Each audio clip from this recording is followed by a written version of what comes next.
पिछली बार हमने बात किया था समितियों के बारे में। समितियां कैसे काम करती हैं, दो तरह की समितियां होती हैं। आज हम बात करेंगे परिवाद के बारे में।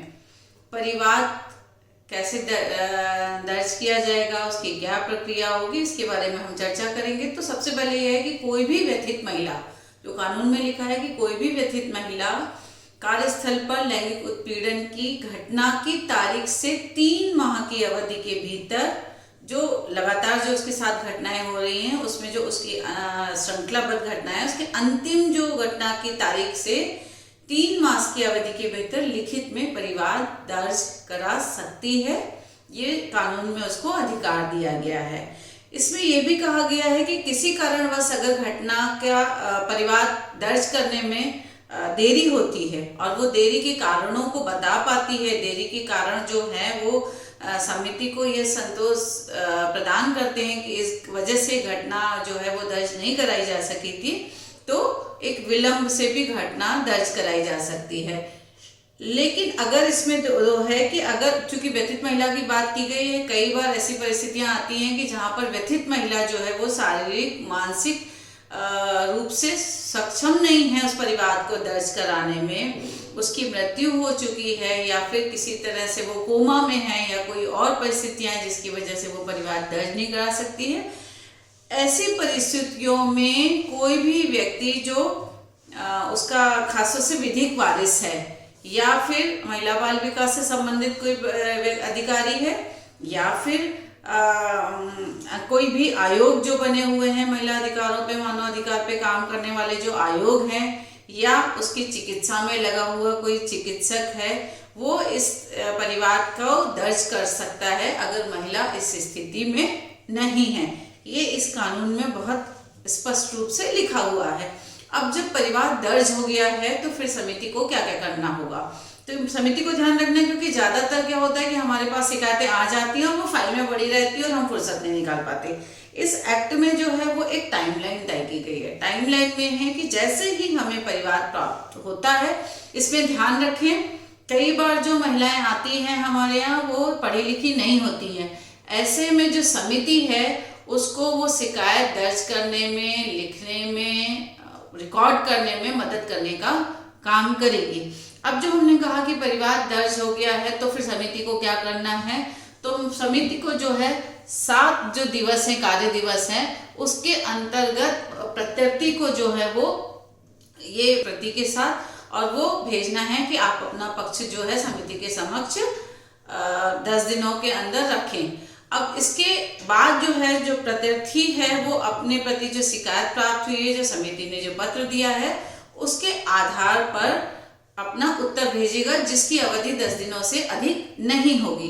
अब इसमें ध्यान रखना है कि जब भी हम समिति सुनवाई करती है तो प्रत्यर्थी या परिवादकर्ता जो है वो लगातार 3 सुनवाइयों में अनुपस्थित रहता है। कई बार ये होता है कि शिकायत तो कर दी है लेकिन शिकायत करने वाला नहीं आ रहा है, जिसके खिलाफ शिकायत है वो नहीं आ रहे हैं, तो फिर समिति को ये अधिकार होगा कि वो एक पक्षीय निर्णय या सुनवाई को समाप्त करने का अधिकारों का इस्तेमाल कर सके। लेकिन ये तभी होगा जब वो दोनों पार्टियों को एडवांस में 15 दिन का नोटिस दे रही है कि अब आप उपस्थित नहीं हो रहे हैं, हम इस परिवाद को एक पक्षी कर रहे हैं या फिर इस परिवाद को हम समाप्त कर रहे हैं, इसको क्लोज कर रहे हैं। ऐसी लिखित सूचना देना अनिवार्य है। अब ये जो परिवाद में है जो भी प्रक्रियाएं करेंगे, जांच का संचालन करेंगे, इसमें समिति में चूंकि 4-5 सदस्य हैं तो कम से कम 3 सदस्यों का होना आवश्यक है, जिसमें कि पीठासीन और समिति का अध्यक्ष जो है उसका होना बहुत ज्यादा जरूरी है। तो हम इसको ध्यान में रखेंगे कि समितियों को ये जो समय सीमा है वो समय सीमा को ध्यान रखना है। अब इसमें यह भी है कि अगर पीड़िता चाहती है कि भारतीय दंड विधान संहिता में उसको जाना है तो समिति जो है उसको मदद करेगी FIR दर्ज कराने में। और ये भी समिति को ध्यान में रखना है कि जो वो शिकायत कर रही है उसकी कॉपी जो है वो महिला को उपलब्ध कराई जाए और ये कॉपी जो है वो निःशुल्क में उसको उपलब्ध कराई जाएगी। इसमें एक और बात की गई है सुलह की, क्योंकि 2 ही तरीके हैं। जहां पर एक बात हो रही है कि जहां पर हमने जांच किया है, कार्रवाई की है, दूसरा इसमें पहला स्टेप है सुलह का। अगर महिला चाहती है, महिला ये अनुरोध करती है कि इसमें उसको कोई कार्रवाई नहीं करनी है, सिर्फ सुलह करना है, तो ध्यान रखें कि व्यथित महिला के अनुरोध पर आंतरिक समिति या स्थानीय समिति सुलह के माध्यम से समाधान कर सकती है। लेकिन इसमें ध्यान देने बात यह है कि इसमें किसी भी तरह का धन संबंधी समाधान सुलह का माध्यम नहीं होगा, किसी भी तरह का लेन देन इसमें नहीं होगा।